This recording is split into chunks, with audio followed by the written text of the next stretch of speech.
ನಮ್ಮ ತಂದೆ ತಾಯಿಗಳು ಏನಾದರೂ 75-80 ವರ್ಷ ಯಾವುದೇ ಕಾಯಿಲೆ ಇಲ್ದೇ ಬದುಕಿದ್ರೆ that is the best genetic balance sheet they are passing on to their children. ಬಹಳ ಒತ್ತಡದಲ್ಲಿದ್ದಾರೆ ಇವತ್ತು ತಾಯಂದಿರುಗಳು. ಹೆಂಗಸರಲ್ಲಿ ಇರತಕ್ಕಂಥ ಹಾರ್ಮೋನ್ಸ್ ಏನಿದೆ ಹೃದಯಕ್ಕೆ ರಕ್ಷಣೆಯನ್ನು ಕೊಡ್ತಾ ಇತ್ತು.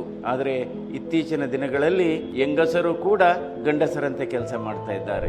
ಇವತ್ತು ಮಕ್ಕಳ ವಿದ್ಯಾಭ್ಯಾಸ ತಾಯಂದಿರ ಪರೀಕ್ಷೆ ಆಗಿದೆ. ಮಕ್ಕಳನ್ನ ನೋಡ್ಕೋಬೇಕು, ಗಂಡನನ್ನ ನೋಡ್ಕೋಬೇಕು, ಜೊತೆಗೆ ಕೆಲಸವನ್ನ ಮಾಡಬೇಕು. ಎಲ್ಲಾ ಸಮಸ್ಯೆಗಳನ್ನ ಠೇವಣಿ ಇಡತಕ್ಕಂತ ಯಾರು ಇದ್ರೆ ಅದು ಹೆಂಗಸರಲ್ಲಿ ಇಡ್ತಾ ಇದ್ದಾರೆ. ಮನೆ ಯಜಮಾನಿ ಇವತ್ತು ಬ್ಯಾಂಕ್ ಆಫ್ ಸ್ಟ್ರೆಸ್ ಅಂತಾನೆ ಹೇಳ್ಬೇಕಾಗುತ್ತೆ.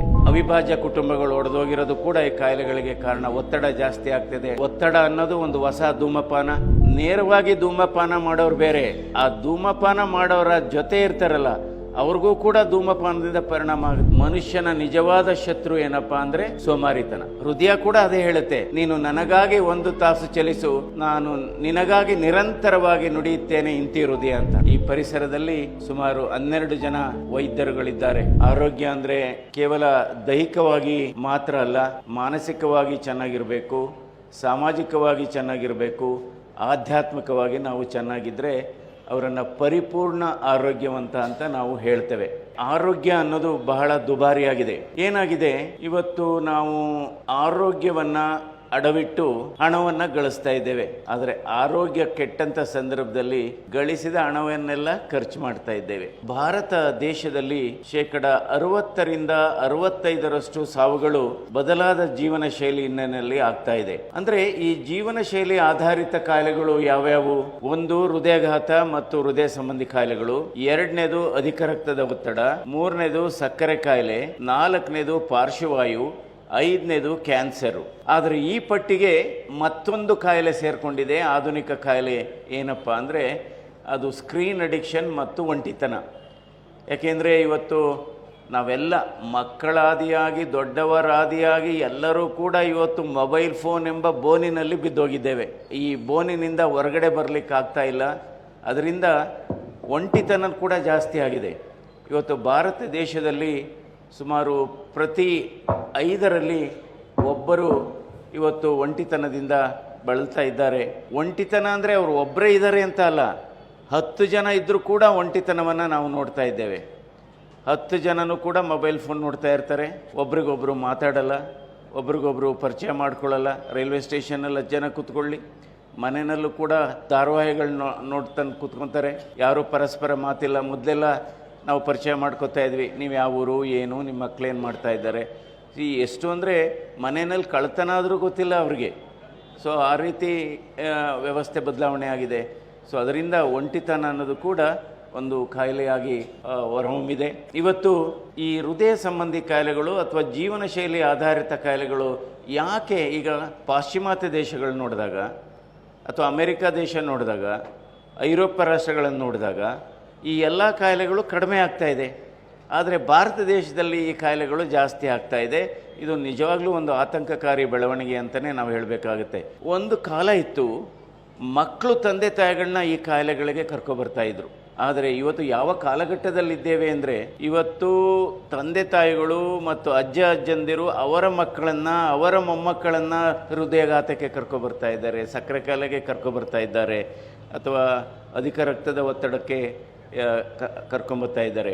ಹೀಗಾಗಿ ಇದಕ್ಕೆ ಕಾರಣವನ್ನು ಹುಡುಕ್ತಾ ಹೋದರೆ ಹಲವಾರು ಕಾರಣಗಳು ನೋಡ್ತೇವೆ. ಕೆಲವು ಬದಲಾಯಿಸಲಿಕ್ಕೆ ಆಗೋದಿಲ್ಲ. ನಾವು MBBS ಓದಬೇಕಾದ್ರೆ 65 ವರ್ಷ ಮೇಲ್ಪಟ್ಟರೆ ವಯಸ್ಸೇ ಒಂದು ಕಾರಣ ಇತ್ತು. ಆದರೆ ಇವತ್ತೇನಾಗಿದೆ, 45 ವರ್ಷ ದಾಟ್ತಿದ್ದಾಗೆ ವಯಸ್ಸೇ ಒಂದು ಕಾರಣ ಹೃದಯಾಘಾತಕ್ಕೆ ಮತ್ತು ಅಥವಾ ಬ್ಲಡ್ ಪ್ರೆಷರ್ಗೆ. 2ನೇದು ಏನಪ್ಪ ಅಂದರೆ, ಹಿಂದೆ ಎಲ್ಲ 50 ವರ್ಷಕ್ಕಿಂತ ಚಿಕ್ಕ ವಯಸ್ಸಿನ ಹೆಂಗಸರಿಗೆ ಹೃದಯಾಘಾತ ಬಹಳ ಅಪರೂಪ ಆಗಿತ್ತು. ಇವತ್ತು ನಮ್ಮ ಅಧ್ಯಯನದಲ್ಲಿ ಈ ಕಿರಿಯವರಲ್ಲಿ 40 ವರ್ಷಕ್ಕಿಂತ ಚಿಕ್ಕ ವಯಸ್ಸಿನ ಹಾರ್ಟ್ ಅಟ್ಯಾಕ್ ಆದಂಥ ಗ್ರೂಪಲ್ಲಿ 10% ಹೆಂಗಸರಿದ್ದಾರೆ. 29 ವರ್ಷದ ಗೈನಕಾಲಜಿಸ್ಟ್ ನೋಡಿದ್ದೇವೆ, 32 ವರ್ಷದ ಕಂಪ್ಯೂಟರ್ ಇಂಜಿನಿಯರ್ ನೋಡಿದ್ದೇವೆ, 36 ವರ್ಷದ ಒಬ್ಬರು ಕೂಲಿ ಮಾಡುವ ಹೆಂಗಸರನ್ನು ನೋಡಿದ್ದೇವೆ. ನಮಗೆ ಅದು ನಿಜ ಕೂಡ ಇತ್ತು. ಹೆಂಗಸರಲ್ಲಿ ಇರತಕ್ಕಂಥ ಹಾರ್ಮೋನ್ಸ್ ಏನಿದೆ ಅದು ಹೃದಯಕ್ಕೆ ರಕ್ಷಣೆಯನ್ನು ಕೊಡ್ತಾ ಇತ್ತು, ರಕ್ತನಾಳಗಳಿಗೆ ರಕ್ಷಣೆ ಕೊಡ್ತಾ ಇತ್ತು. ಆದರೆ ಇತ್ತೀಚಿನ ದಿನಗಳಲ್ಲಿ ಏನಾಗ್ತಾ ಇದೆ ಅಂದರೆ, ಹೆಂಗಸರು ಕೂಡ ಗಂಡಸರಂತೆ ಕೆಲಸ ಮಾಡ್ತಾ ಇದ್ದಾರೆ. ಅದನ್ನು ನಾವು ಮೆನ್ನಿಶ್ ವುಮೆನ್ ಅಂತಲೂ ಹೇಳ್ಬೋದು ಇಂಗ್ಲೀಷಲ್ಲಿ. ಈ ರೀತಿ ನಂತರ ಇವತ್ತು ಮಕ್ಕಳ ವಿದ್ಯಾಭ್ಯಾಸ ತಾಯಂದಿರ ಪರೀಕ್ಷೆಯಾಗಿದೆ. ಬಹಳ ಒತ್ತಡದಲ್ಲಿದ್ದಾರೆ ಇವತ್ತು ತಾಯಂದಿರುಗಳು. ಜೊತೆಗೆ ಅವರು ಸಂಸಾರವನ್ನು ನೋಡ್ಕೋಬೇಕು, ಮಕ್ಕಳನ್ನು ನೋಡ್ಕೋಬೇಕು, ಗಂಡನನ್ನು ನೋಡ್ಕೋಬೇಕು, ಜೊತೆಗೆ ಕೆಲಸವನ್ನು ಮಾಡಬೇಕು. ಇವತ್ತು ಏನಾಗಿದೆ, ಕೌಟುಂಬಿಕ ಎಲ್ಲ ಸಮಸ್ಯೆಗಳನ್ನು ಏನಾದರೂ ಠೇವಣಿ ಇಡತಕ್ಕಂಥ ಯಾರು ಇದ್ದರೆ ಅದು ಹೆಂಗಸರಲ್ಲಿ ಇಡ್ತಾ ಇದ್ದಾರೆ. ಮನೆ ಯಜಮಾನಿ ಇವತ್ತು ಬ್ಯಾಂಕ್ ಆಫ್ ಸ್ಟ್ರೆಸ್ ಅಂತಲೇ ಹೇಳಬೇಕಾಗುತ್ತೆ. ಅದರಿಂದ ಇವತ್ತು ಹೆಂಗಸರಲ್ಲೂ ಕೂಡ ಇತ್ತೀಚಿನ ದಿನಗಳಲ್ಲಿ ಈ ಕಾಯಿಲೆಗಳು ಜಾಸ್ತಿ ಆಗ್ತಾ ಇದೆ. ಅಂದರೆ ಇವೆಲ್ಲ ಬದಲಾಯಿಸ್ಲಿಕ್ಕೆ ಆಗದೇ ಇರೋ ಕಾರಣ, ವಯಸ್ಸು ಬದಲಾಯಿಸೋಕ್ಕಾಗಲ್ಲ. ಮೂರನೇದು ಅನುವಂಶೀಯತೆ, ಹೆರಿಡಿಟರಿ ಫ್ಯಾಕ್ಟರ್. ಇವತ್ತು ನಮ್ಮ ಅಧ್ಯಯನದಲ್ಲಿ ಚಿಕ್ಕ ವಯಸ್ಸಿನಲ್ಲಿ ಹೃದಯಾಘಾತ ಆಗುವವರಲ್ಲಿ 17% ಅವರಿಗೆ ಫ್ಯಾಮಿಲಿ ಹಿಸ್ಟ್ರಿ ಇದೆ. ಫ್ಯಾಮಿಲಿ ಹಿಸ್ಟ್ರಿ ಅಂದರೆ ಏನಪ್ಪ ಅಂದರೆ, ಯಾವುದೇ ಒಂದು ಕುಟುಂಬದಲ್ಲಿ 50 ವರ್ಷಕ್ಕಿಂತ ಚಿಕ್ಕ ವಯಸ್ಸಿನಲ್ಲಿ ಹೃದಯಾಘಾತ ಆಗಿದರೆ ಅಂಥ ಕುಟುಂಬ ಸದಸ್ಯರಲ್ಲಿ ಈ ಹೃದಯಾಘಾತ ಹೆಚ್ಚಾಗ್ತದೆ. 80 ವರ್ಷಕ್ಕೆ ಹಾರ್ಟ್ ಅಟ್ಯಾಕ್ ಆದರೆ ಅದು ಫ್ಯಾಮಿಲಿ ಹಿಸ್ಟ್ರಿ ಅಂತ ತಗೊಳ್ಳಲ್ಲ ನಾವು. 50 ವರ್ಷಕ್ಕಿಂತ ಚಿಕ್ಕ ವಯಸ್ಸಿನಲ್ಲಿ ಹೃದಯಾಘಾತ ಆದಂಥವರು ಅಂಥ ಕುಟುಂಬ ಸದಸ್ಯರಲ್ಲಿ ಹೃದಯಾಘಾತ ಜಾಸ್ತಿ ಆಗುತ್ತೆ. ನೋಡಿ ಯಾವ ರೀತಿ ಅಂದರೆ, ತಂದೆಗೆ ಯಾವ ರಕ್ತನಾಳ ಬ್ಲಾಕ್ ಆಗಿರುತ್ತೆ, ಮಗನಿಗೂ ಅದೇ ರಕ್ತನಾಳ ಬ್ಲಾಕ್ ಆಗಿರುತ್ತೆ. ತಂದೆ ಅಥವಾ ತಾಯಿಗೆ ರಕ್ತನಾಳದಲ್ಲಿ ಯಾವ ಭಾಗ ಬ್ಲಾಕೇಜ್ ಆಗಿರುತ್ತೆ, ಮಗನಿಗೂ ಕೂಡ ಅದಾಗಿರುತ್ತೆ. ದಟ್ ಈಸ್ ಬ್ಯೂಟಿ ಆಫ್ ಈ family history or hereditary factor. ಅದರಿಂದ ನಮ್ಮ ತಂದೆ ತಾಯಿಗಳು ಏನಾದರೂ 75-80 ವರ್ಷ ಯಾವುದೇ ಕಾಯಿಲೆ ಇಲ್ದೇ ಬದುಕಿದರೆ, that is the best genetic balance sheet they are passing on to their children. That is the best balance sheet they are passing on to the children. ನಂತರ ಬದಲಾಯಿಸ್ಬೋದಂಥ ಕಾರಣಗಳು ಯಾವುದು? ಬದಲಾಯಿಸ್ಬೋದಂಥ ಕಾರಣ ಧೂಮಪಾನ. ಅದರ ಬಗ್ಗೆ ಭಾರತ ದೇಶದಲ್ಲಿ ಇವತ್ತು 51% ಧೂಮಪಾನಿಗಳಿದ್ದಾರೆ.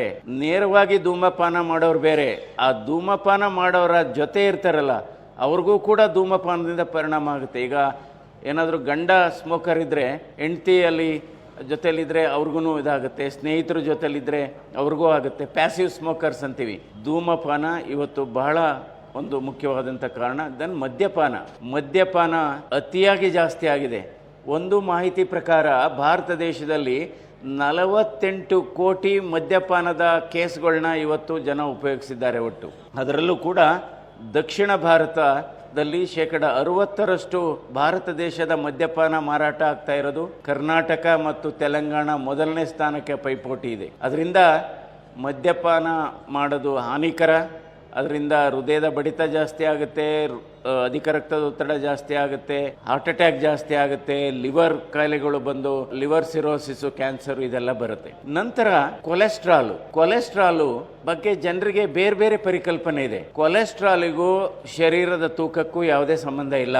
ಕೆಲವರು ಸಣ್ಣಕ್ಕಿರ್ಬೋದು, ತೂಕ ಕಡಿಮೆ ಇರ್ಬೋದು, ಕೊಲೆಸ್ಟ್ರಾಲ್ ಜಾಸ್ತಿ ಇರ್ಬೋದು. ಅದರಿಂದ ನಾವೇನು ಅನ್ಕೋತೀವಿ, ಇಲ್ಲ ನಾನು ಸಣ್ಣಕ್ಕಿದ್ದೀನಿ, ಇಲ್ಲ ನಾನು ತೂಕ ಕಡಿಮೆ ಇದ್ದೀನಿ, ನಾನೇ ಚೆಕ್ ಮಾಡಿಸ್ಕೊಳ್ಳೋದು ಕೊಲೆಸ್ಟ್ರಾಲ್ನ. ಯಾಕೆಂದರೆ 70% ಕೊಲೆಸ್ಟ್ರಾಲು ಸ್ವಾಭಾವಿಕವಾಗಿ ನಮ್ಮ ಶರೀರದಲ್ಲೇ ಉತ್ಪತ್ತಿ ಆಗುತ್ತೆ ಜೆನೆಟಿಕ್ ಆಗಿ. ಬಹುಶಃ 1% ಕೊಲೆಸ್ಟ್ರಾಲ್ ಜಾಸ್ತಿ ಆದರೆ ನಮಗೆ ಹೃದಯಾಘಾತದ ರಿಸ್ಕು 2% ಜಾಸ್ತಿ ಆಗುತ್ತೆ. ಅದರಿಂದ ಇವತ್ತು ಹಲವಾರು ಯೂನಿವರ್ಸಿಟಿಗಳನ್ನು ನೋಡ್ತೀವಿ ನಾವು. ಇವತ್ತು ಎಲ್ಲ ಯೂನಿವರ್ಸಿಟಿಗಿಂತ ಬಹಳ ಕ್ರಿಯಾಶಾಲವಾಗಿರ್ತಕ್ಕಂಥ ಯೂನಿವರ್ಸಿಟಿ ಯಾವುದಪ್ಪ ಅಂದರೆ ವಾಟ್ಸಾಪ್ ಯೂನಿವರ್ಸಿಟಿ. ಅದರಲ್ಲಿ ಬರಬಾರದೆಲ್ಲ ಬರ್ತಾ ಇದೆ. ಇಲ್ಲ, ಎಷ್ಟು ಬೇಕಾದರೂ ತಿನ್ಬೋದು, ಏನೂ ಆಗಲ್ಲ. ಕೊಲೆಸ್ಟ್ರಾಲ್ಗೂ ಹೃದಯಕ್ಕೂ ಸಂಬಂಧ ಇಲ್ಲ. ಕೋವಿಡ್ ಸಂದರ್ಭದಲ್ಲಿ ಅದು ಸ್ಟೆರ್ಲೈಸರ್ ಕೊಟ್ಟಿದ್ರಲ್ಲ, ಅದು ಕೈಗೆ ಹಾಕೋಬಾರ್ದು, ಕುಡಿಬೇಕು. ಸೊ ಈ ರೀತಿ ಎಲ್ಲ ವಾಟ್ಸಾಪ್ ಯೂನಿವರ್ಸಿಟಿಯಿಂದ ಜನನ ದಾರಿ ತಪ್ಪಿಸ್ತಾ ಇದೆ. ಡೆಫಿನೆಟ್ಟಾಗಿ ಕೊಲೆಸ್ಟ್ರಾಲ್ಗೂ ಹೃದಯಾಘಾತಕ್ಕೂ ರಕ್ತನಾಳಕ್ಕೂ ಸಂಬಂಧ ಇದೆ. ನಂತರ ಇನ್ನೊಂದು ಬಹಳ ಮುಖ್ಯವಾದಂಥ ಕಾರಣ ಏನಪ್ಪ ಅಂದರೆ ಸೋಮಾರಿತನ, ಫಿಸಿಕಲ್ ಇನ್ಆಕ್ಟಿವಿಟಿ ಅಂತ ಹೇಳ್ತೀವಿ. ಭಾರತ ದೇಶದಲ್ಲಿ ಒಂದು ಅಧ್ಯಯನದ ಪ್ರಕಾರ 55% ಸೋಮಾರಿಗಳಿದ್ದಾವೆ. ಅಂದರೆ ಏನು ನಿಮ್ಮ ಕೆಲಸ ಅಂದರೆ ಕೆಲಸ ಮಾಡದೇ ಇರೋದೇ ನಮ್ಮ ಕೆಲಸ ಸಾರ್ ಅಂತ ಹೇಳ್ತಾರೆ. ಇದಕ್ಕೆ ನಾನಾ ಕಾರಣ ಇದೆ ನೋಡಿ. ಇವತ್ತು ಕೈಗಾರಿಕಾಕರಣ ಅಂತೀವಿ, ಗಣಕೀಕರಣ ಅಂತೀವಿ, ಆಧುನಿಕಕರಣ ಅಂತೀವಿ, ಜೊತೆಗೆ ಸೋಮಾರೀಕರಣವನ್ನು ನಾವು ಹುಟ್ಟಾಕಿದ್ದೇವೆ. ಇದಕ್ಕೆ ನಿಮಗೆ ಗೊತ್ತಿದೆ ಏನೇನಕ್ಕೆ ಜನರು ಇತ್ತೀಚೆಗೆ ಸೋಮಾರಿಗಳಾಗ್ತಾ ಇದ್ದಾರೆ ಅಂತ. ಮನುಷ್ಯನ ನಿಜವಾದ ಶತ್ರು ಏನಪ್ಪ ಅಂದರೆ ಸೋಮಾರಿತನ. ನೀವು ನೋಡಿ, ಕೆಲವರು ಶ್ರೀಮಂತರು ಮನೆಗಳಲ್ಲಿ ಸಹಾಯ ಮಾಡಲಿಕ್ಕೆ ಜೊತೆಲಿ ಇಟ್ಕೊಂಡಿರ್ತಾರೆ, ಮೇಡ್ ಸರ್ವೆಂಟ್ಸ್ ಇಟ್ಕೊಂಡಿರ್ತಾರೆ. ಸರ್ವೆಂಟ್ಸ್ ಪೇಷಂಟ್ಸು ಅವರ ಆರೋಗ್ಯ ಚೆನ್ನಾಗಿದೆ, ಮಾಲೀಕರ ಆರೋಗ್ಯ ಚೆನ್ನಾಗಿಲ್ಲ.